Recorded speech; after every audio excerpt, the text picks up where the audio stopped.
different types of mixture.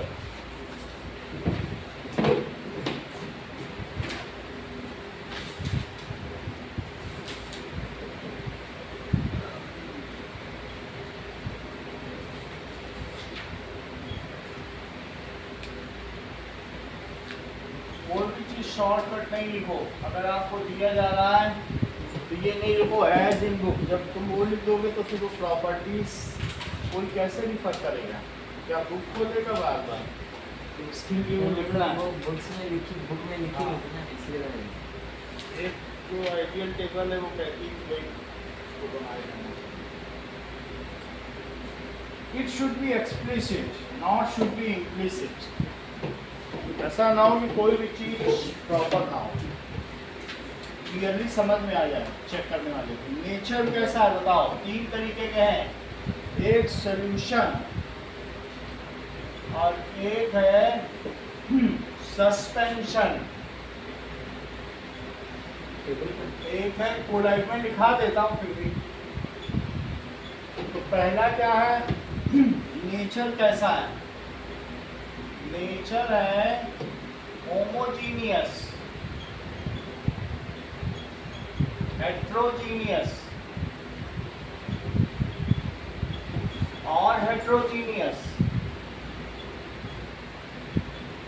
Homogeneous का मतलब uniform और हेट्रोजीनियस का मतलब non uniform. Particle size, Akash particle size बताओ सबका।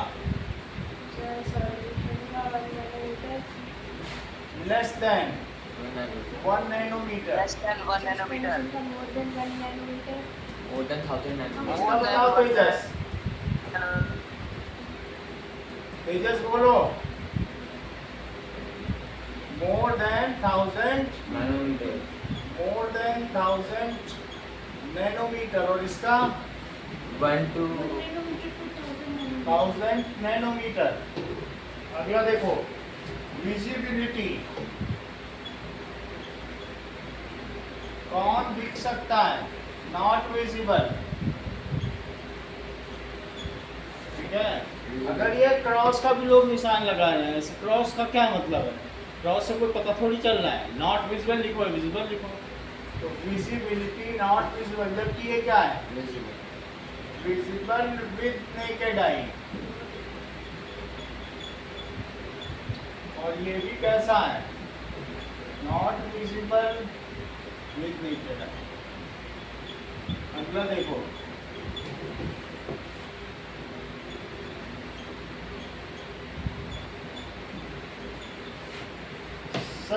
Separation by filtration. Hemant,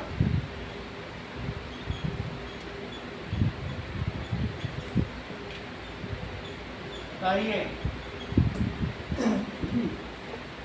solution same to same filter paper से आ जाएगा, उसमें कुछ हो separate नहीं हो जाएगा, पाएगा। चाहिए सेपरेट। तेजस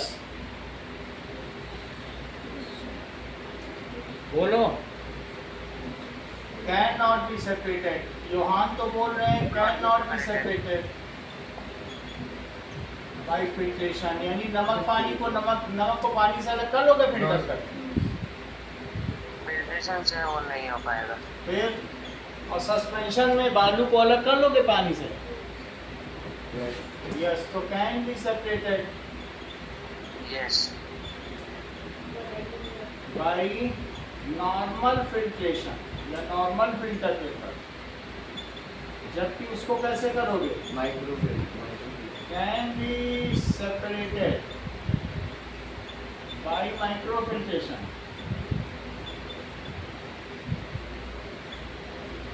अगला देखिए, कहा गया है setting. So well stable particles do not set down at bottom. Very stable होता है in nature. Particles do not settle down.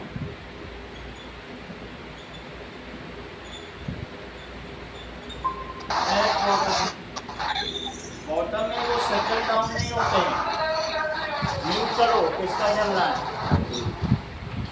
Next देखिए, इसमें क्या होगा? Not stable. अपनी म्यूट करिए voice. Not stable, that is particles settle down at bottom.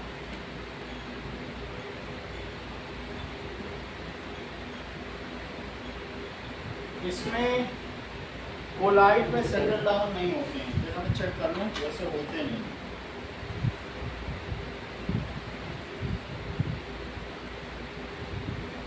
थोड़ी देर में होते हैं। चेक कर लेता हूँ। Particles of colloids settle down at bottom.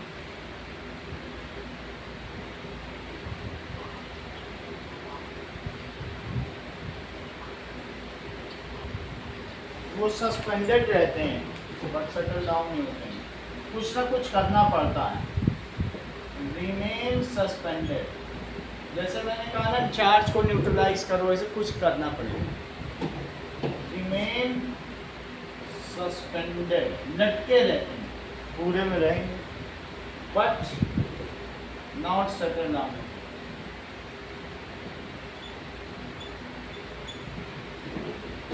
अच्छा, अब टिंडाल इफेक्ट देखिए। आतिकाश, टिंडाल इफेक्ट बताओ। सॉल्यूशन में नहीं होगा। ठीक है, कैन नॉट गिव। और सस्पेंशन में yes, yes, show Tyndall effect. Colloid में भी होगा। ये यस, ये भी शो कर देंगे। अब आगे बढ़ते हैं। सो क्या हमारी बॉडी में सब फिल्ट्रेशन का कोई मतलब है? That is yes. Kidney filters, kidney क्या करती है? वाटर को filter kidney filters nitrogenous waste. Nitrogenous waste अगले पेज में लिखा है, जिसको कि यूरिया कहते हैं। NH2CONH2 इसका नाम है urea. From our blood, blood से वो इसको फिल्टर कर देती है and excrete it out as urine, और बॉडी से बाहर भी निकाल देती है। तो फिल्ट्रेशन का महत्व है। इसी तरीके से देखो, we face challenges by cleaning oceans and river by removing plastic waste. तो to treat sewage waste, sewage treatment में हम कौन कौन सा प्रोसेस यूज करते हैं? In treating sewage waste, sewage waste में सब करेंगे। सीवेज वेस्ट सेडिमेंटेशन, सेडिमेंटेशन करेंगे। पढ़ो क्या क्या लिखा हुआ है, और क्या क्या करेंगे? Coagulation and filtration process before discharging it या releasing it in water bodies. पानी में इसको गिराने से पहले हमें sewage, it is done in sewage treatment plant. In sewage, human excreta को सीवेज कहते हैं, सीवेज ट्रीटमेंट प्लांट। हर एक बड़े शहर में ये होता ही है। अगला देखो, now another important task is sorting और separating waste at home. Dry waste को हम अलग कर लेते हैं, तो वो पिकिंग अप मेथड है। कौन सा मेथड है बोलो? वी सेपरेट ड्राई वेस्ट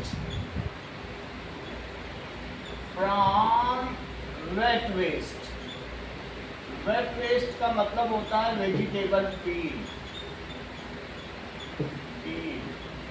ये सारी चीज, ठीक है, बाई पिकिंग अप मेथड। तो अलग अलग है पिकिंग अप मेथड। तो इस तरीके से ये भी मेथड यूज किया जा सकता है।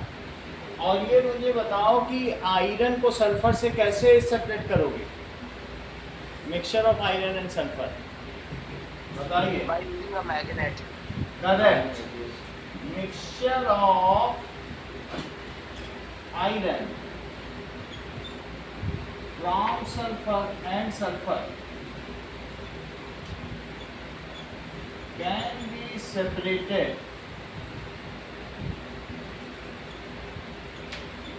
by magnetic separation.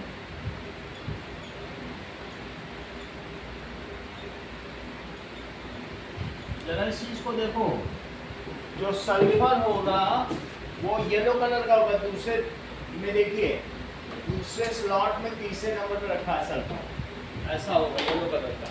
और हमें उसको आयरन के पार्टिकल से, आयरन के छोटे छोटे पार्टिकल आपने देखे हैं आयरन फाइलिंग्स की, नहीं देखी है? सर देखिए ना, बिल्कुल छोटे छोटे आयरन में दिखाया भी होगा कई बार मैग्नेट पर।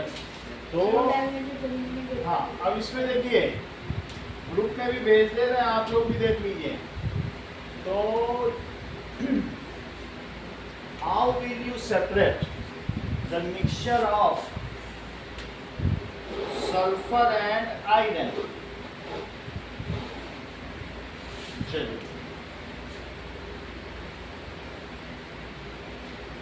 Separating mixture of sulfur and iron. Separating mixture of sulfur and iron. देखिए, तो इसमें आज मैं आपको आयरन और सल्फर के बीच में केमिकल चेंज शो करूंगी। हमने यहाँ पर आयरन और सल्फर ग्रुप वाले ग्रुप में देख लें। चलो, आज मैं आपको आयरन और सल्फर के बीच में केमिकल चेंज शो करूंगी। हमने यहाँ पर आयरन और सल्फर का पाउडर लिया है, दोनों को हम मिक्स करेंगे और हमें आयरन और सल्फर का एक मिक्सचर मिल जाएगा। इस स्पैटुला से ये मिक्सचर इजीली सेपरेट आउट हो सकता है बाय यूजिंग अ मैग्नेट। हम मैग्नेट की मदद से इसे इजीली सेपरेट कर सकते हैं। जितना भी आयरन पाउडर है वो मैग्नेट से स्टिक हो जाएगा, जैसे कि आप देख रहे हो कि वो मैग्नेट से आयरन पाउडर स्टिक हो रहा है। और इस तरीके से हम पूरा का पूरा आयरन और सल्फर के मिक्सचर से सेपरेट आउट कर सकते हैं। नेक्स्ट स्टेप क्या है, जब ये पूरा का पूरा मिक्सचर हमारा सेपरेट आउट हो जाएगा, हम इसको दोबारा से मिक्स करेंगे और हम इसको जेंटली हीट करेंगे।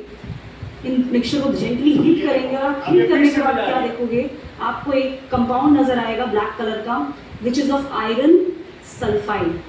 अब अगर मैं क्या अगर हम आयरन सल्फाइड लगाएं तो क्या आयरन सेपरेट हो सकती है? अब ये नहीं हो पाएगा, क्योंकि आयरन ने अपनी इंडिविजुअल प्रॉपर्टी लूज कर दी when it becomes a compound. आज मैं आपको आयरन और सल्फर बात के समझ में आ गई? जब बीच में हमने केमिकल इसको- चेंज शो करूंगी। हमने यहाँ पर आयरन और सल्फर का पाउडर लिया है, जब हमने हीट कर दिया तो ये FeS बन गया, अब ये कंपाउंड बन गया, इसमें आयरन थोड़ी रहेगा। क्या तुम H2O में से H2 या O2 ले सकते हो सांस लेके? नहीं ले सकते हो, क्योंकि वो कंपाउंड बन गया। जब तक अलग अलग फिजिकली मिक्स था तब तक अलग कर लेते थे। समझ में आ गई बात आपको? अब जरा देखो, नाउ नेक्स्ट इज एक्सरसाइजेस पे आ जाइए।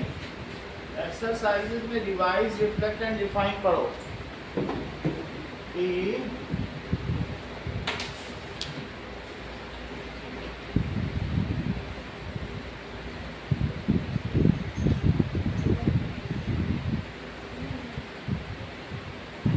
नाउ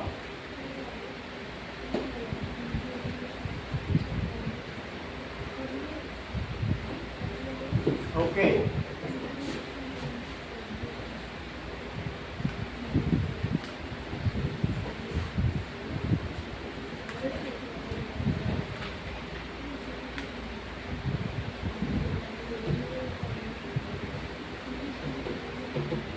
ग्रास होमोजेनियस होता है क्या तो ग्रास होमोजेनियस होता है। ब्रास होमोजीनियस मिक्सचर है, सारे alloys homogeneous. Brass, bronze, stainless steel, ये सब कैसे हैं?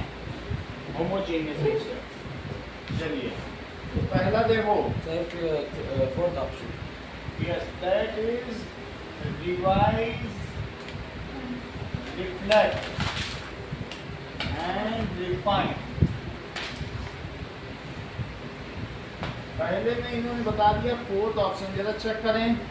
correctly classified as homogeneous and heterogeneous. Muddy water heterogeneous से colloid होता है, milk colloid होता है, blood colloid होता है और brass homogeneous. तो fourth option correct है. Choose the correct option and explain the reason for correct and incorrect option. Which among the following is shows Tyndall effect? कौन दिखाएगा?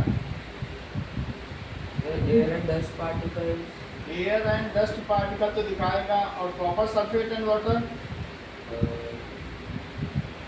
बोलो. Copper sulphate and water Hemant कैसा mixture है? Homogeneous वो नहीं दिखाएगा. स्टार्च एंड वाटर दिखाएगा. ए एंड सी इसका करेक्ट आंसर है. That is third. थर्ड का मतलब है दो लोग टिंडाल इफेक्ट दिखाएंगे. एक तो दिखाएगा एयर एंड डस्ट पार्टिकल, उसमें सनलाइट दिखाई पड़ती है, डस्ट पार्टिकल. और स्टार्च जानते हो चावल की माड़ होती है, चावल के ऊपर तैरने वाला पानी, वो स्टार्च होता है. स्टार्च अलग से कुछ नहीं रखा हुआ है, बस चावल की माँ है. चावल के ऊपर पानी आता है, वो बहुत गीला कर दो चावल, वही है. दूसरा है स्टार्च एंड वाटर. कहोगे तो करके दिखा देंगे कि वो दिखाता है. थर्ड देखो, the mixture can be categorised as solution, suspension and colloid, each possessing different properties. Utilize the word and phrases provided in the box to fill the table. Word and phrases may be used once, more than once. That is large particle size.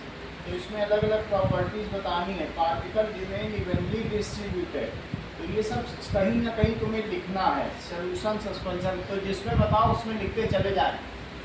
Third में देखो, So the particles remain evenly distributed. solution of colloid और suspension. पहला किसमें लिखें? पहला suspension. Suspension में that is large particle size. अच्छा, दूसरा बताइए, particles evenly distributed. Solution. देखो, particles evenly distributed, uniformly distributed. Next बताओ, small size particle. Solution. That is small sized particle. अगला बताइए, that is less than 1 nanometer. Colloid. अच्छा sir, वो तो उसी के साथ है ना. उसी के साथ है. नेक्स्ट देखो, moderate size particle. Colloid. Moderate size particle, that is 1 nanometer to 1000 nanometer. अगला देखो, settle down when left undisturbed. ये किसमें है? Suspension. Settle down when left undisturbed. ऐसा होगा. चलिए, it is more than 1000 nanometer. More than उसी के साथ है. उसी के साथ ही है. Does not settle down. Solution. कह रहा है कि एक से ज्यादा बार भी कर सकते हो, तो इसमें भी लिखो. Does not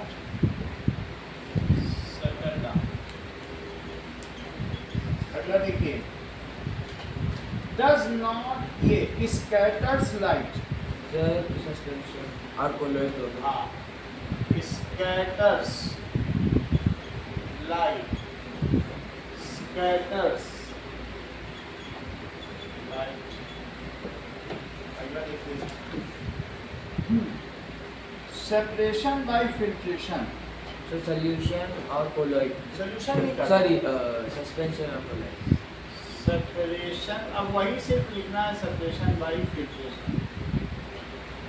लेकिन मैं क्या करूँ, ये भी फिल्टर किया जा सकता है, बट उसके लिए माइक्रो फिल्टर चाहिए. है तो फिल्टरिंग का ही प्रोसेस, इसलिए separation by filtration. If the microfilter is used,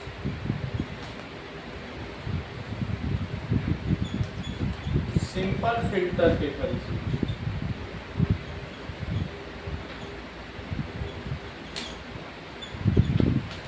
अगला देखो, transparent कौन सा सर सॉल्यूशन सोल्यूशन? ये टर्बिड होगा, चाहे डिटॉल इन वाटर या सोप इन वाटर ले लो, क्या वैसा रहेगा? नहीं, टर्बिड रहेगा। तो ये है ट्रांसपेरेंट। सर सॉल्ट सॉल्यूशन पूरा ट्रांसपेरेंट थोड़ी होता है। कौन सा? सॉल्ट सॉल्यूशन ट्रांसपेरेंट ही होगा, बिल्कुल छोटे वो दिखेंगे ही नहीं तुमको पार्टिकल, चाहे नमक पानी हो या चीनी पानी हो, सही चीनी होनी चाहिए बस। सैंड इन, अब जैसे पेप्सी वेप्सी है या स्प्राइट देख लो, बिल्कुल ट्रांसपेरेंट है, चीनी मिली भी हुई है, सही होना चाहिए बस। इसी के अलावा सॉल्ट सोल्यूशन, सॉल्यूशन इसमें लिखते हैं अधिकांश मिल्क किस में लिखोगे? Sir colloid colloid.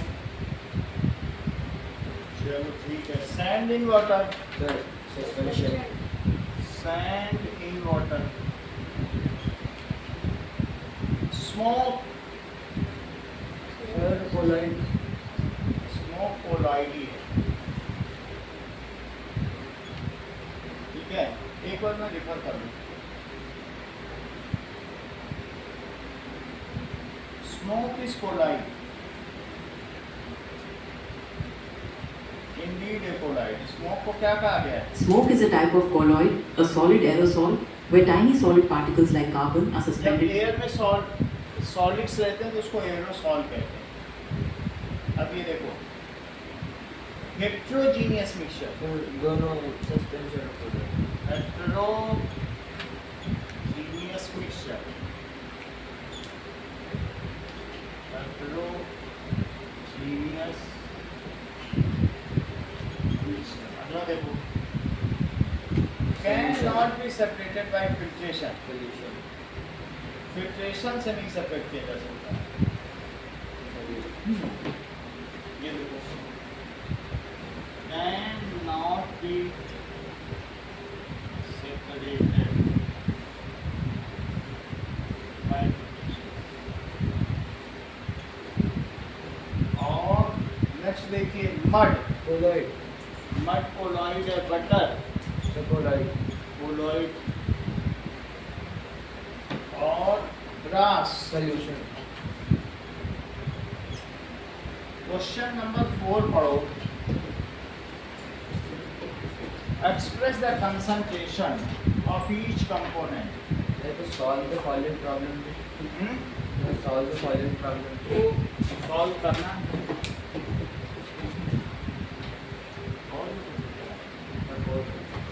Solve the fourth का फर्स्ट करो, कंसंट्रेशन निकालो।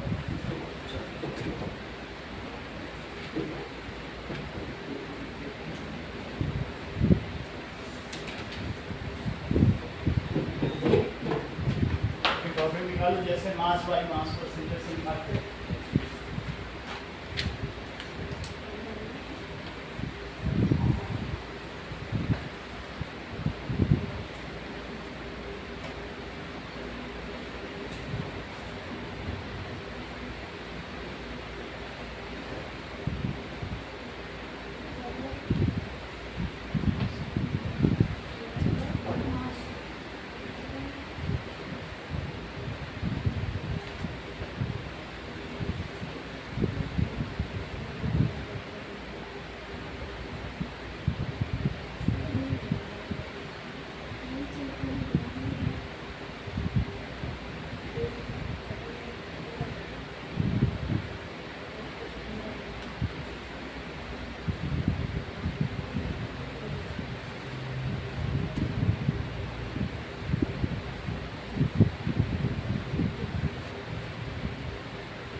क्या आंसर आया है?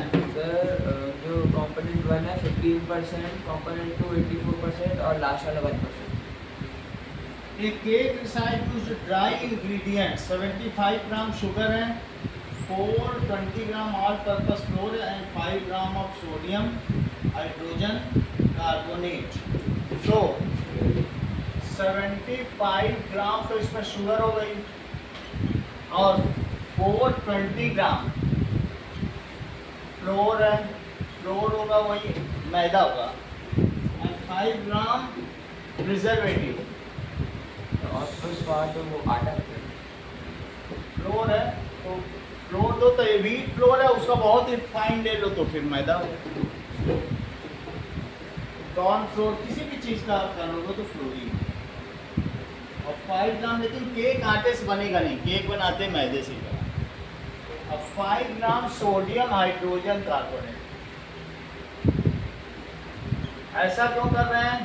क्योंकि अगर ऐसे नहीं करोगे तो केक फूलेगा नहीं। NaHCO3 सोडियम बाइकार्बोनेट, इसको बेकिंग सोडा कहते हैं। बेकिंग सभी के घर में होता है, लोग डोसा वोसा भी बनाते हैं तो बेकिंग सोडा डाल देते हैं, पकोड़े बनाएंगे फूल जाएगा। तो अब मुझे बताओ कि टोटल वेट कितना है? 500 टोटल मास कितना है योहान? 500 500 है, 500 gram. So mass by mass percentage of NaHCO3 500 by sorry 5 by 500 800। mass of solute upon mass of solution into 100, तो 5 ग्राम अपॉन 500 ग्राम और इंटू 1000, ग्राम से ग्राम कट गया, 2 जीरो से 2 जीरो कट गया। अब 5 बाई 5 भी कट जाएगा और कितना आ जाएगा? 1% वेट बाई वेट, क्योंकि 3 तरीके के हैं तो ये लिखना जरूरी है। अच्छा, मास by mass percent of sugar, 75 by 500 into 100। Mass of solute 2, एक सल्यूट 1 था और एक कौन सा सल्यूट है, और मास ऑफ सॉल्यूशन into 100, तो 75 अपॉन 500 ग्राम और इंटू 100, ग्राम से ग्राम कट गया, 2 जीरो से 2 जीरो कट गए, 5 1 is 5, 5 5 या 25, so that is 15% लास्ट वाले की दो weight by weight, so that is percentage, mass by mass percent of solvent, it is equals to 100 minus sum of other two, तो 1% plus 15% तो कितना आ जाएगा? ये 100%, 16 तो 100 में से 16 माइनस कर दीजिए, 84% वेट बाई वेट जिसमें हमने मिक्स किया है। ठीक है, वो सॉल्वेंट जो ज़्यादा है वही सॉल्वेंट हो जाएगा। अब वो शुगर चलिए अब देखिए, a brass contains 70% copper by mass, calculate the quantity of copper and zinc। So brass is a homogeneous mixture made of किसका किसका बना है? जिंक एंड कॉपर से जिंक एंड कॉपर का बना हुआ है। पीतल, पीतल तो आप देखते हो पीतल के घंटे बनते हैं मंदिर में, बहुत सारे जो मूर्तियाँ बनती हैं वो सब उसी से बनती हैं, आइडल्स। तो इसमें जिंक एंड कॉपर रहता है। जिंक बोल रहा है कि 30% बता रहा है, कितना बता रहा है? 30%। 70 अच्छा यस और कॉपर हो गया 70%। तो हमें बताया गया है that is mass of brass कितना? 120 ग्राम। ये सॉल्यूशन माना जाएगा। ये एलॉय। फिर इसको सीधा परसेंटेज निकालने भी कर सकते हैं। परसेंटेज भी करना, लेकिन वो कह रहा है कि हमको क्वांटिटी ऑफ कॉपर, तो जरा निकालो mass by mass percent of copper, it is mass of copper upon mass of alloy sir into 100% में वैल्यू प्लेस करो Yohan.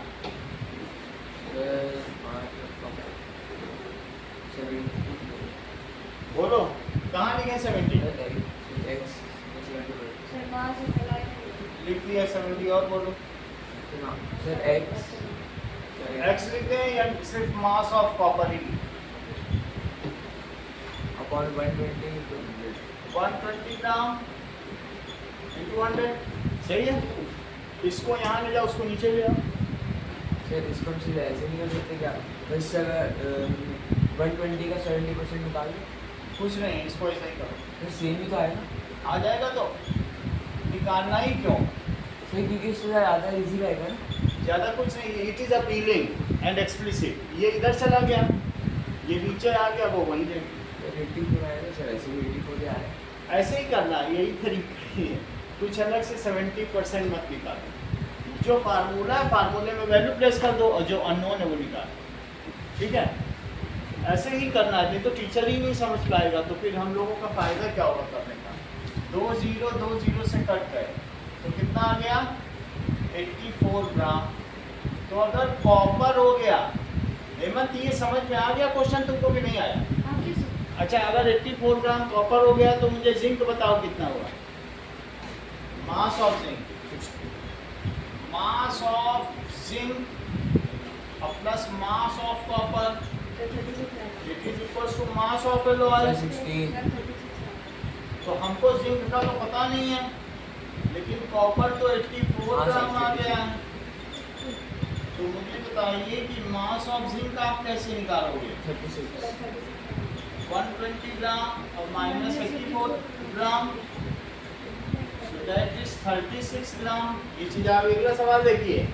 The level of cooking oil fat says it is 910 gram. 1 litre, litre अलग चलता है, litre तो volume है ना, लेकिन 1 litre की बोतल में तुम सोना रखोगे तो 19 किलो सोना आ जाएगा, ये बात मालूम है। और तुमको हमने वो भी दिखाया है मरकरी कितना भारी होता है, 100 ग्राम में ही कितना आधा किलो आ जाता है। तो वॉल्यूम अलग होती है। 1 लीटर की बोतल में मरकरी रखोगे 4 आदमी उठा नहीं पाओगे।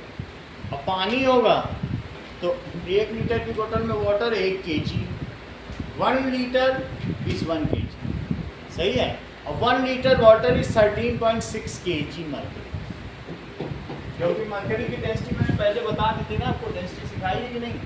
मरकरी की डेंसिटी 13.6 kg है और वो सिल्वर की 10.9 है, और जबकि समझ में आया kg पर लीटर, और इसकी गोल्ड की 19.6 kg पर, 9.8 kg पर लीटर कॉपर की है, और इस तरह से 8.9 kg पर लीटर आयरन। अब वो उसी की बात है।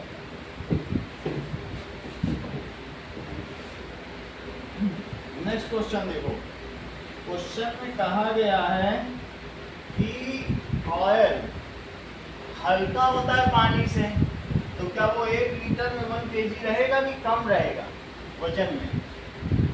ऑयल हल्का होता है, ये बात जानते हो तुम? तो वो 1 kg नहीं रहेगा, कितना रहेगा? 910 ग्राम। जो चीज़ हल्की है, अगर तुम 1 लीटर की बोतल में रुई घुसा दो, सोचो रुई भर देंगे, तो क्या वो 1 किलो हो जाएगी? हल्की चीज़ तो फिर हल्की ही रहेगी। तो ऐसा समझो, that is if it is mixed with water will it form a separate layer? Yes, sir. If so, which substance will be on top? Oil. How will you separate the 2 layers? So, separation wise separating को नहीं। देखो, so 1 liter oil weighs 910 ग्राम। तो पूरा वो method लिखना पड़ेगा क्या? नहीं, 1 लीटर वाटर वेस्ट कितना होगा? 1 kg। 1 kg का मतलब 1000 ग्राम। तो बोलो कौन, which is heavier? This implies water is heavier. Heavier भी लिख सकते हो या डेंसर देन ऑयल। अगर मतलब बोतल में डाल के आप बड़ी तेजी से हिलाओ तो मिक्स तो हो जाएंगे, लेकिन फिर भी ऑयल ऊपर आ ही जाए। ठीक है। If both are shaken well,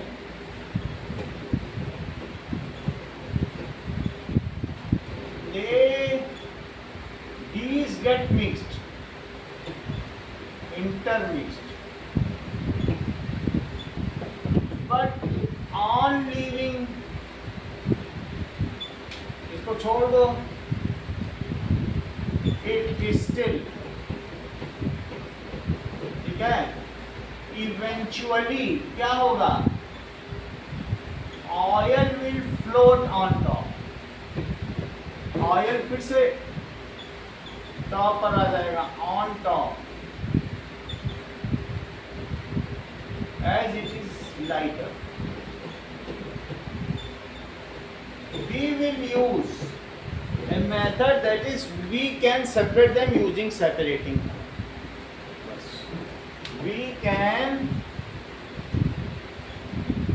separate them using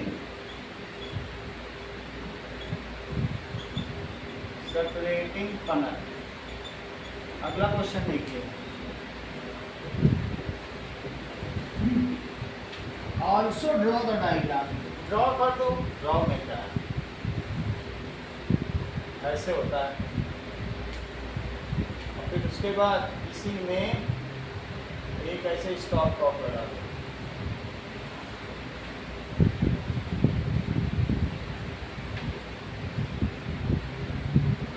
और एक मीटर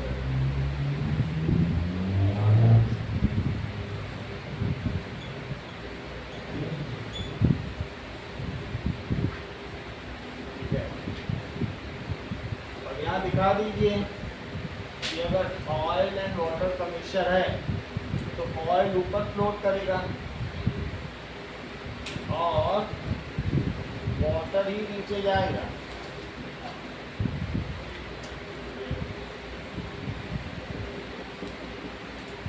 और यही वाटर इसमें इकट्ठा हो जाएगा।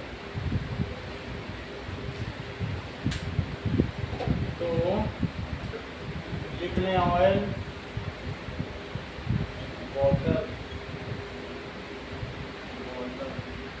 अच्छा, इसका क्या नाम दिया गया था जो ऊपर है?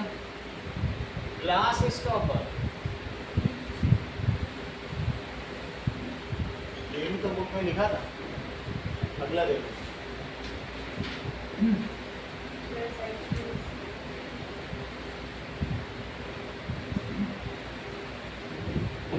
Assertion reasoning, solution do not exhibit the Tyndall effect। क्या ये बात सही है विकास? गलत है, गलत।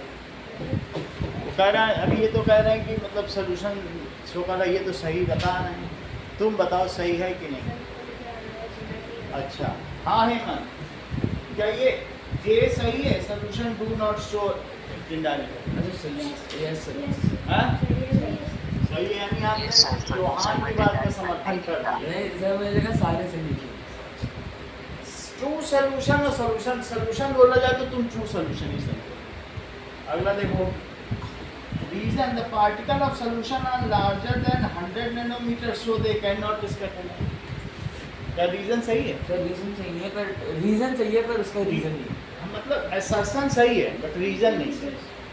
क्योंकि अगर 100 होगा तब तो स्कैटर कर ही लेगा, छोटा होगा तब तो बाईपास करके निकल जाएगा। तो इससे क्या पता चलता है? A is correct but R is false. A कह रहा है assertion is solution do not show Tyndall effect। और जबकि रीजन क्या दिया गया है? Particle sizes more than 100 nanometre more than 100 nanometre हो जाएगा तब तो स्कैटर कर ही देगा। छोटा होगा लेस देन तो जो लाइट है वो वेव होती है, वो ऐसे निकल जाएगी, तब स्कैटर नहीं होगा। और बड़ा अगर साइज हो गया तो लाइट स्कैटर कर जाती है। यही स्कैटरिंग से ही तो हमें पाथ ऑफ लाइट दिखती है, इसको कहते हैं scattering. This is called scattering. Random dispersal of photons in various direction after hitting particle। तो इसलिए आंसर इसका थर्ड सही है कि A is true but R is false। अगला देखिए 7th question, how would you separate the mixture given in table? बताओ mud from muddy water।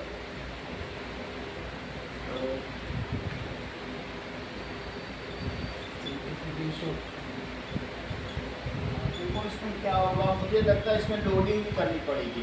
Centrifugation नहीं हो सकता हाँ? है, सेंट्रीफ्यूगेशन जैसे तेज से घुमाएंगे तो How mud can you separate mud from muddy water? नीचे ही somebody को लेकर कोई Filtration से filter You can separate mud from water using filtration, pouring the mixture through a barrier, use filter paper and a funnel, muslin cloth, or a DIY layered filter. For very fine particles, let the water देखो ऐसे separate नहीं किया जा सकता, वो पूरा process ही है। Mud में बहुत सारे सॉल्युबल इम्प्योरिटीज भी होती हैं, इनसॉल्युबल। तो इसमें आपको क्या करना है, method of separation selection for reason, तो लिख दीजिए फर्स्ट के लिए कि आपको इसमें पहले तो सेडिमेंटेशन करना है। सीधा कोagulation। सेडिमेंट्स भी होंगे मड में, बहुत कुछ मिट्टी होती, कितनी तो मिट्टी होती ना पानी डालकर। सेडिमेंटेशन बस करो। अगर हमें बस मड ही हटानी है उसमें से, उससे हम उससे नहीं कर सकते। मड में सब कुछ है, मड में कोलॉइड भी रहेगा, सब कुछ है। जैसे ही पूरा प्रोसेस अगर मैं तुमसे कहूँ कि मड में सिर्फ फिटकरी घुमा के पी लो तो पी लोगे, या फिल्टर करके होगा ही नहीं।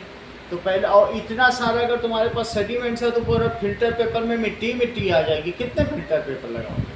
सेडिमेंटेशन तो बिल्कुल आवश्यक है।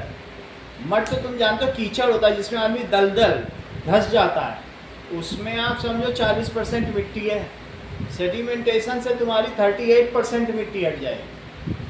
उतना फिल्टर पेपर कहाँ लाओगे, फिल्टर पेपर बार बार खराब होगा, तुम्हारा सारा प्रोसेस गंदा हो जाएगा। सेडिमेंटेशन कर लो, पानी डाल के हिलाओ, अपने आप सेडिमेंट्स बैठ जाएंगे जो मतलब नॉन सॉल्युबल या इनसॉल्युबल इम्प्योरिटीज है। उसके बाद क्या करो, लोडिंग क्या कर लो, साथ ही साथ लोडिंग कर लो, बाद में फिल्ट्रेशन कर लेना। सेडिमेंटेशन, डिकेंटेशन, डिकेंटेशन सेंट्रीफ्यूगेशन से कर सकते हैं। सेंट्रीफ्यूगेशन से तुम कितना करोगे, मतलब बहुत ज़्यादा सक्सेसफुल नहीं रहोगे सेंट्रीफ्यूगेशन में, क्योंकि वो एक कॉस्टली है, 1.5 लाख रुपए की मशीन है और तुम उससे पानी साफ कर रहे हो। उससे ज़्यादा तो 1.5 लाख का पानी पी लो खाली। हमें कॉस्ट इफेक्टिवनेस भी तो देखना है। आपको पानी जंगल में गए हो पीना है तो ये सब प्रोसेस यूज़ कर लोगे और जेब से 10 रुपये की फिटकरी निकाल के घुमा दोगे, और न्यूज़ पेपर तो होगा ही तुम्हारे पास, कपड़ा होगा छान।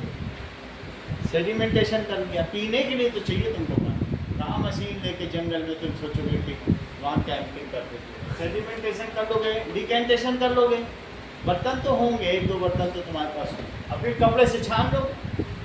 डिकेंटेशन करने के बाद अब इसकी लोडिंग, जैसा ये कह रहे हैं कोएगुलेशन, कोएगुलेशन करोगे, फिर क्या करोगे, फिर फिल्ट्रेशन। इतने से पानी साफ हो जाएगा, मर्जी हो बहुत ज़्यादा तो फिर क्लोरीनेशन, फिर ऐसे ही पी जाओ। क्लोरीन बॉडी में हार्म नहीं करती। ऐसा क्या रीज़न है, it contains soluble and insoluble impurities. बोलो बात समझ में आ गई।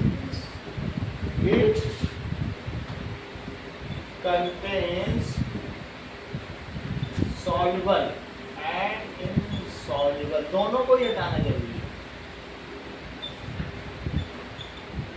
along with germs,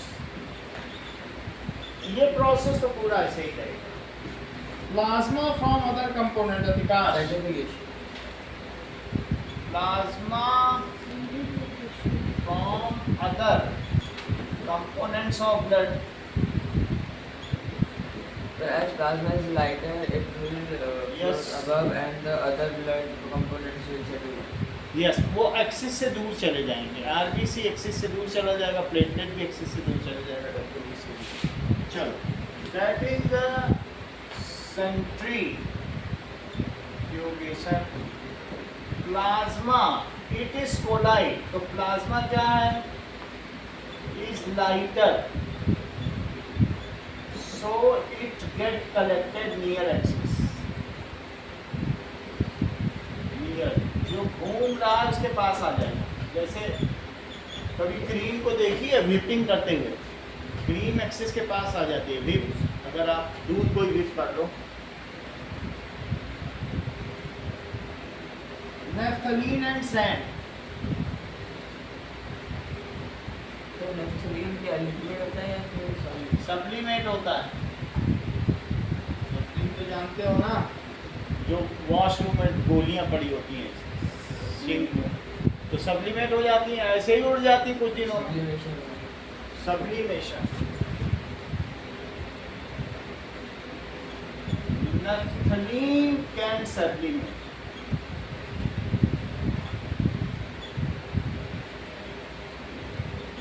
sublimable, but sand not. Sand तो सब्लिमेट नहीं हो सकती।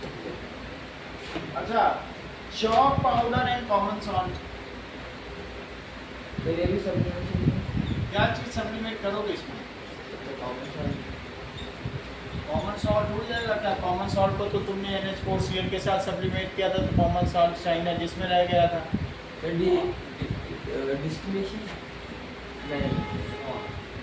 इसको ऐसा करो, chalk powder कॉमन सॉल्ट को मिक्स इट इन वाटर, और मिक्स इट, फिर फिल्ट्रेशन कर दो, make it water soluble. Chalk ऊपर रह जाएगी, तो फिल्टर होके पानी नीचे पहुंच जाएगा, और फिर इवेपोरेशन कर दो। फिल्ट्रेशन पानी में घोल लो, तो चॉक नीचे बैठ जाएगी। चॉक पानी में बोल के हम डिकाइड्रेशन से कैसे? पानी में डिस्टिलेशन। पानी में घोल लो, इतनी महंगी प्रोसेस करने की जरूरत नहीं, तुमको घर में ऐसे ही कर लो, बट इवेपोरेट करा, पानी में घोल के फिल्ट्रेशन करो। ऐसा हो तो सकता है ना? हो सकता है, फिर सस्ता प्रोसेस करना है। चॉक उसके लिए इतना नहीं कि बहुत बड़ा वो लगाओ, फिर कूल वाटर, वो सब नहीं, एसीटोन के लिए किया जाता है, महंगा नहीं पड़ना चाहिए, ठीक है ना। और जो फिजिबल भी हो, हर घर में किया जा सके। तुम्हारे घर में नमक में चॉक चली गई है, तो क्या तुम 500 रुपये का डिस्टिलेशन फ्लास्क लेके खरीद के आओगे? नमक तो चाहिए, नमक 10 रुपये किलो, तो 10 रुपये किलो के लिए तुम क्यों पैसा ज़्यादा बर्बाद? तो तुम्हें खाना है नमक, तो क्या करोगे बताओ? इसको क्या करोगे? Mix it in water, filtration plus evaporation, बहुत आप प्रैक्टिकल मेथड। फिल्ट्रेशन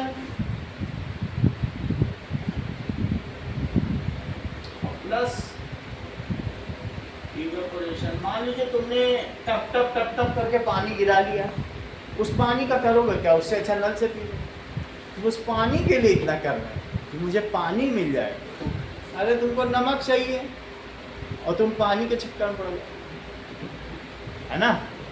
तुमको पानी उड़ाना है, जाओ हमारा नल खोल के हम ले लेंगे पानी, तो उसको गर्म करो, बोलो उड़ जाओ, हमें तुमसे मतलब ही नहीं है।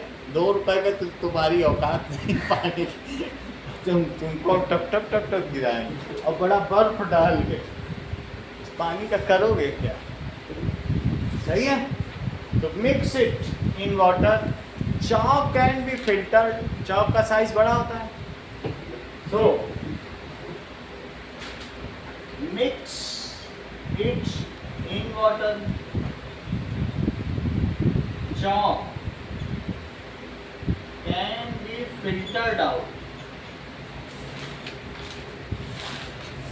as residue. Later on, filtrate can be evaporated. हमारा फिल्टर पेपर है, तो फिर हमारा कॉमन सॉल्ट क्या है? फिल्टर पेपर कुछ नहीं है, वो अखबार है। उनको जो फिल्टर पेपर है ना, कुछ लोग बस मोटे अखबार को बेच रहे हैं, वही इसीलिए तो इतना सस्ता पड़ता है, 4 रुपए के 100 मिल जाता है। और अखबार को काट लो ऊपर से सीधा मशीन से और बेच दो। तो इससे भी तो कॉमन सॉल्ट में चिपक जाएगा। चपकता कहाँ है, कॉमन सॉल्ट तो पूरा चल जाता है। तुमने शुरू से चैप्टर नहीं पढ़ा। सॉल्ट विद वाटर पूरा ही नीचे आ जाएगा। तुम क्या सोचते हो पेप्सी छानोगे तो क्या पेप्सी में ऊपर चीनी आ जाएगी, फ्लेवर आ जाएगा? थोड़ा बहुत आ जाएगा तो आ जाएगा, हमको तो नहीं लगता है कि आएगा। उसका 1 नैनोमीटर से कम साइज है। नकली नमक लाओगे तो आ ही जाएगा। ऐसे ही डिजॉल्व हो रहा था पर कॉमन सॉल्ट में Na+ अलग हो जाता है, Cl- अलग हो जाता है, और Na+ का साइज तो वाटर से भी कम। Na+ 98 पिकोमीटर है, वाटर से छोटा है। तुम कौन सा नमक ला रहे हो? टाटा लाना, अच्छा नमक लाना, ठीक है। चलो, that is residue filtrate can be evaporated. थोड़े बहुत की बात मत करो, ये साइंस है, पकड़े जाओगे। Filtrate can B evaporated, leaving salt behind.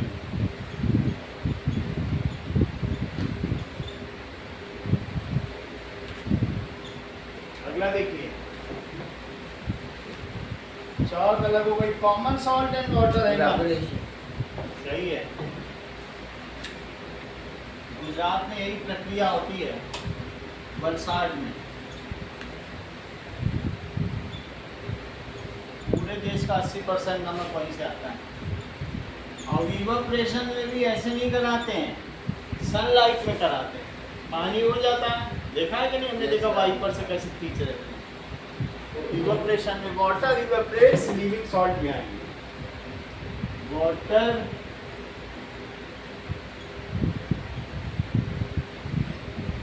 Leaving salt.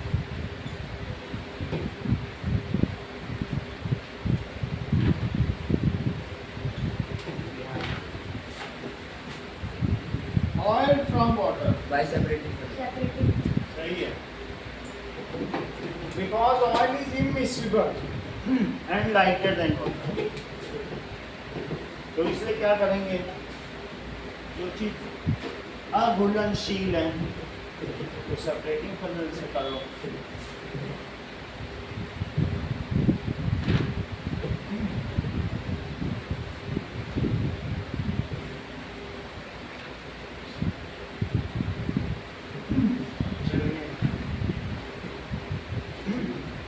Now, oil from water.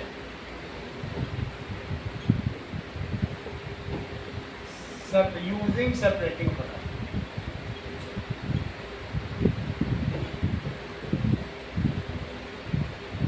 Distillation ना यूज करवाया ना क्रोमेटोग्राफी करा।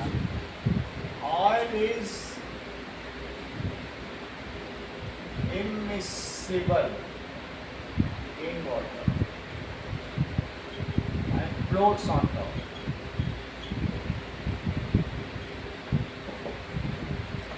Pigments of flower, chromatography करा रहे। Pigment क्या होता है? कलर, फ्लावर से जो रंग बनता है उसमें बहुत कलर होते हैं। तो इसके लिए क्या है? Chromatography. So different color components. अगर हम लोग पानी में नमक डाल के उसकी डेंसिटी बढ़ा के फिर ऑयल डाले तो नीचे जा रहा है। किसकी? ऑयल की डेंसिटी। बॉटल जो है वाटर तो डेंसर है ही, ऑयल तो नीचे है ही। ऑयल की डेंसिटी बढ़ा। ऑयल में आज कभी नमक तेल का मंजन नहीं किया है। नमक तेल, सरसों का तेल लिया है आपने नमक, तो नमक घुलता है उसमें? नहीं घुलता है ना। नमक और ऑयल कभी घुल नहीं सकता। ऑयल इसमें मिक्स हो सकता है किसी सॉलिड, फिर ऑयल किसी सॉलिड से मिक्स हो सकता है। ऑयल जो ऑर्गेनिक है वो ऑर्गेनिक में ही मिक्स हो सकता है। समझ में आई? जो ऑर्गेनिक कंपाउंड, जैसे ग्रेफाइट है, पेंसिल से लिखते हो ग्रेफाइट, तो तुम उसको इरेज करने के लिए एक ऑर्गेनिक सब्सटेंस का इस्तेमाल करते हो, रबर। वो उसमें डिजॉल्व हो रही है जब तुम उसे मिटा रहे हो। ये थोड़ी कि ऐसे ही मिट जाए। तो उधर पेन के लिए कुछ नहीं आया अभी? अच्छा पेन वाटर सॉल्युबल है, तो वो अगर पेन में भी ऑर्गेनिक इंक होती तो वो उससे मिट जाती। कुछ ऐसे इंक होती हैं जो ऑर्गेनिक होती हैं, जो प्लांट बेस्ड होती हैं, तो वो उस रबर से मिट जाएगी। इरेज़र भी ऑर्गेनिक है, रबर जानते हो प्लांट से ही निकलती है, तो ऑर्गेनिक में मिलता है और इनऑर्गेनिक में मिलता है। यानी चार्ज पार्टिकल में मिलेंगे। लाइट डिजॉल्व्स लाइट का प्रिंसिपल चलता है। तो इसलिए ऑयल अलग इंक हमें उस पेड़ से मिलती है, बट थोड़ा वो करके मिलती है। इंक केमिकल है, बट इंक वाटर सॉल्युबल है। बहुत सारी ऐसी इंक होती है कि किसी के कागज़ में पानी डालो तो वो फैल जाती है, तो जो वाटर सॉल्युबल है वो कभी भी इरेजर से नहीं मिट सकती। सर हमको सॉल्ट की वैल्यू पिघला के ऑयल निकाल दीजिए। उतना कुछ नहीं करो, जैसे ऐसे बताया कि सॉल्ट है, वाटर पानी उड़ा दो, बर्तन में रखो पानी उड़ जाएगा। और नहीं तुम्हें करना है तो धूप में रख दो। तुम्हें यही लग रहा है ना कि सिलेंडर 3000 का हो गया, यही दिमाग में आ रहा बार बार। हम इतनी मम्मी का सिलेंडर खर्च करें और नमक पाएँ 100 ग्राम, तो तुम धूप में रख दो, शाम को तुम्हें नमक मिल जाएगा। इतनी तो तेज़ धूप आ रही है, रख के देख लेना, 1 रुपये का खर्चा। बर्तन में रख के तुम धूप में रख दो। हमारे तो सब ये सब रखे हैं, देखो सब पानी उड़ जाता है, एक ही दिन में उड़ जाता है। क्या दिक्कत? तुम सोचोगे पिघलाओगे तो क्या करोगे, उतना क्या करोगे, तुम्हारी कंपनी बैठ जाएगी। तुम जिस नमक को 10 रुपये किलो बेचना चाहते हो, कहोगे मैं तो पिघला के बेचना और 700 रुपये किलो खरीद लो, अगले ही दिन बैठ जाएगी, भट्टा बैठ जाएगा। तुम जो नमक बनाना चाहते हो ना, ऐसा सिस्टम सोचो कि सब 10 में बेच रहे हैं तो तुम 8 में बेच सको, और तुम तो 500 रुपये में बेचने का दिमाग लगा। कैसे चलाओगे नमक फैक्ट्री? अब ये देखो, 2 miscible liquids are present in a mixture. The boiling point is आपने कंप्लीट नहीं किया। और कौन सा? डिफरेंट है। Different color will get collected at different time. सबसे चीपर मेथड ये हमें यूज करना है, क्योंकि कॉमर्शियली बेस्ड पूछा गया है। 2 miscible liquids हैं, एक 60 डिग्री एक 90 डिग्री है। सजेस्ट करो अधिकार, कौन सा मेथड यूज करो? रुक जाओ, देखने देंगे। इतना पूछ रहे हैं, कुछ जानते भी हैं, किसी पूछना ही जानते हैं। हाँ बोलो हेमंत।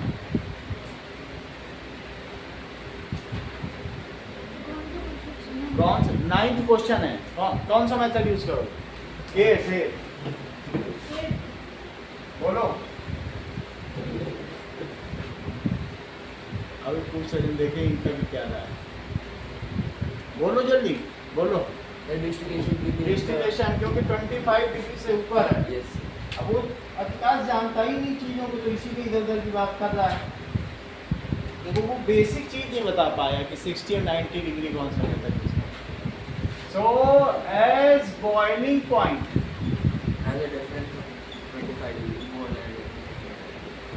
ऑफ 2 लिक्विड्स, ये 2 लिक्विड्स हैं, have a difference more than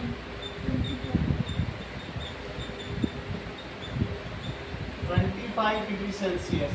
So distillation is used to separate them.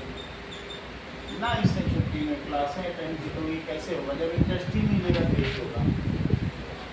Draw a labeled diagram for the method suggested. इसके लिए क्या करो? कि मान लीजिए एक ऐसा हो गया और किसी में यहीं से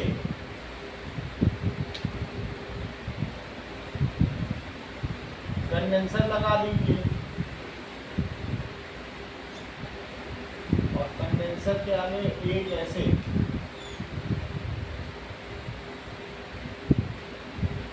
बीकर रख दो। बीकर में धीरे धीरे पानी गिरता रहेगा और इसमें एक आइस कोल्ड वाटर,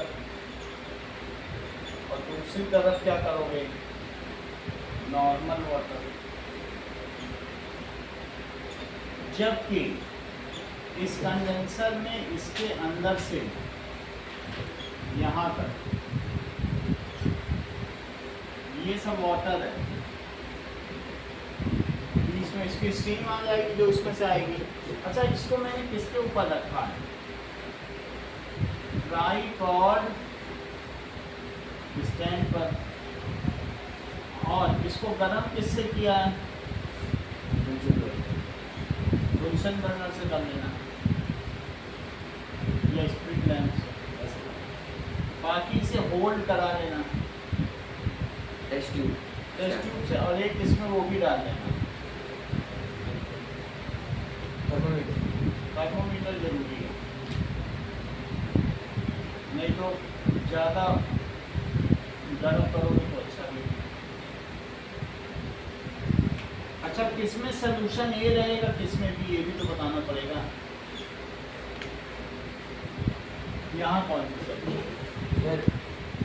जो राउंड फ्लास्क व्हील कर रहा है उसमें बी अभी तो रहेगा। मिक्सचर है A + B, कहाँ से बचेगा? हाँ। लेकिन वहाँ कौन सा करेगा? सर ए तो देखो A सोल्यूशन, और ये लिख लीजिए थर्मोमीटर। ठीक है, इस विधि को कहते हैं आसवन विधि, डिस्टिलेशन प्रोसेस। चलिए अगला देखिए, क्वेश्चन नंबर 9। लेबल्ड डायग्राम कहाँ है? तो मैंने लेबलिंग नहीं की है, आप लेबलिंग कर देना। कंडेंसर, ठीक है, ये लिखकर, और ये round bottom flask, round bottom flask, इसको वायर गेज कहो, ट्राइपॉड स्टैंड,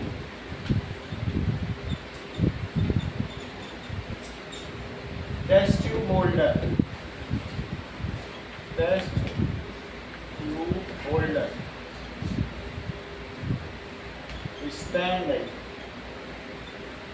वायर गेज हो गया, spirit lamp,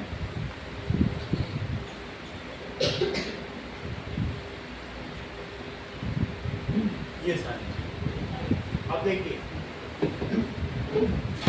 compare evaporation, crystallization and distillation. In which situation would you prefer in these over each other? बोलो, evaporation कब करोगे? Sir when it is a solution.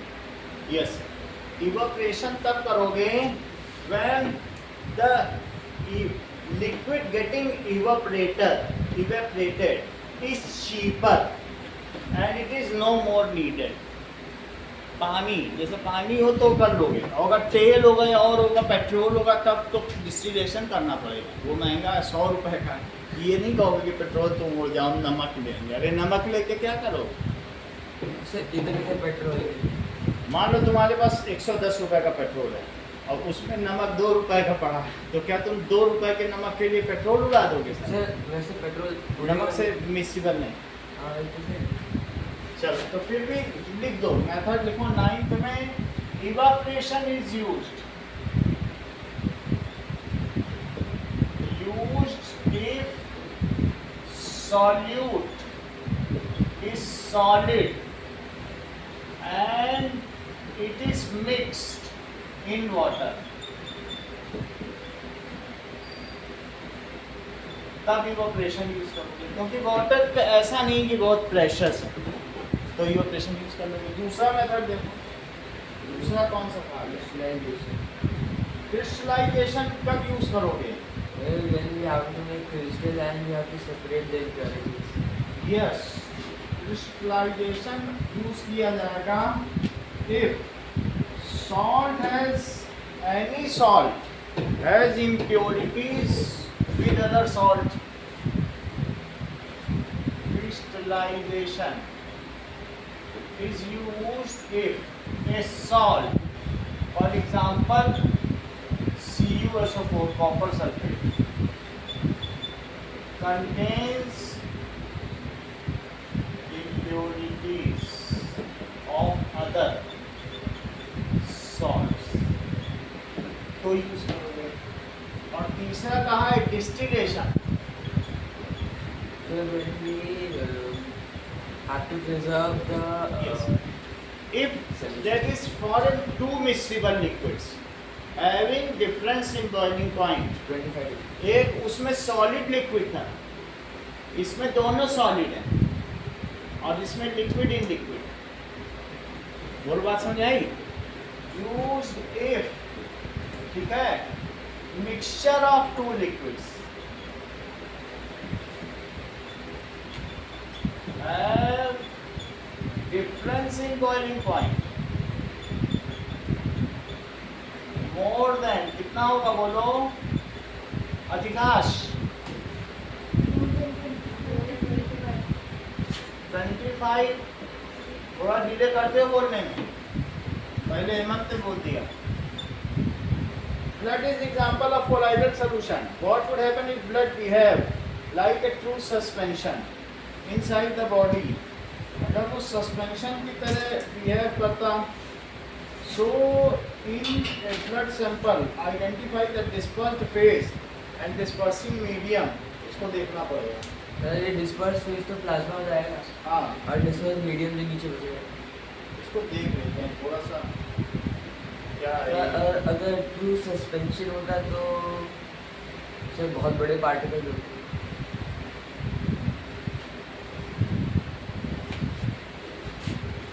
ये नया सवाल आया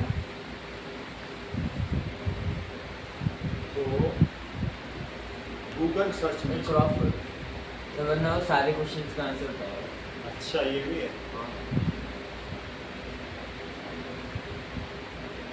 चलो अब देखते हैं क्या बता रहा है।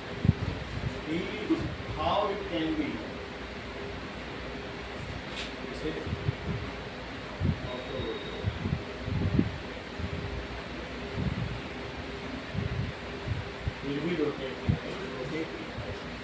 गूगल रोटेटिंग होता। देखो टू सेपरेट फ्रैक्शनल डिस्टिलेशन बता रहा है। मैंने कहा मैं दूसरे क्वेश्चन का बता दे रहा हूँ ऐसा है? शायद।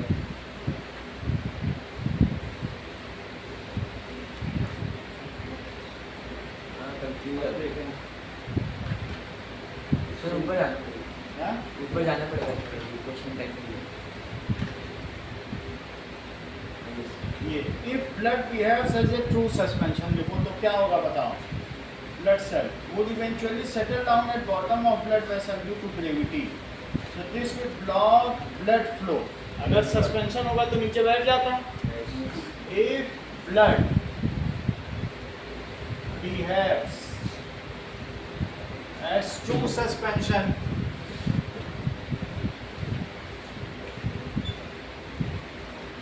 true suspension की तरह काम करता तो क्या होगा? कंपोनेंट फिर settle Then its component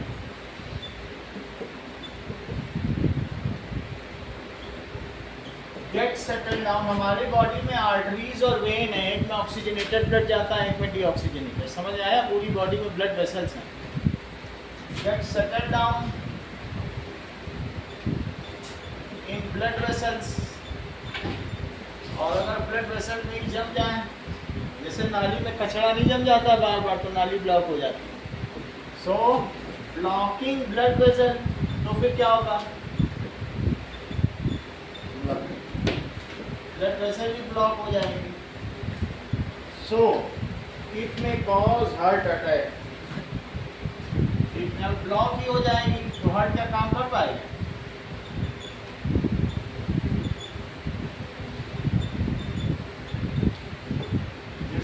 fat, cholesterol और ट्राइग्लिसराइड जमा होता है उसी तरीके से। इसमें डिस्पर्स्ड फेज क्या है? दैट इज डिस्पर्स्ड फेज, देखो जो खुले हुए हैं। और डिस्पर्सिव मीडियम प्लाज्मा है, आरबीसी, डब्ल्यूबीसी और प्लेटलेट्स। और डिस्पर्सिव मीडियम क्या है?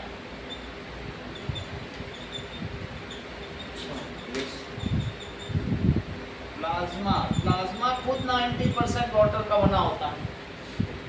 90% वाटर रहेगा और 10% उसमें न्यूट्रिशन रहते हैं, सारे न्यूट्रिएंट्स वो प्लाज्मा में सॉल्युबल होकर के बॉडी में जाते हैं।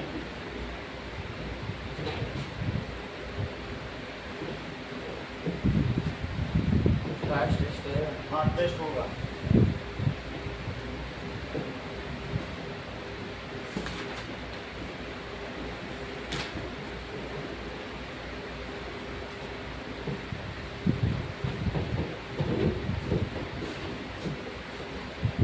ठीक है, ये छोटा ही टॉपिक है, 1 से 10 तक कर लो। तो सारे सब छोटे छोटे क्वेश्चन है, समझाने में इतना समय लगा, करने में नहीं लगेगा तुमको। चलो प्रॉपर्टीज वाला थर्ड वाला। हाँ तो वो हो जाएगा। 1 2 10 2 पेज दे रहे हैं आपको। और फिर वो सेवंथ वाला। प्रॉपर्टीज तो बड़े आराम से कर लोगे। और देखो 3 क्वेश्चन जो तुम्हारे सिंपली एमसीक्यू ही है, हाँ सर। अरे आसान बहुत।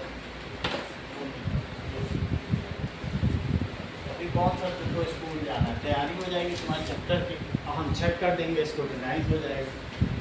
तैयार हो जाए तो घर में पढ़ना नहीं पड़ेगा, हमसे चेक हो गया तो कोई गलत नहीं कर पाएगा।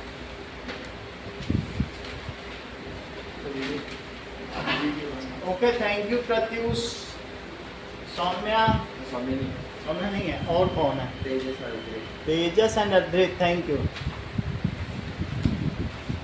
सर कल नंबर सिस्टम करें।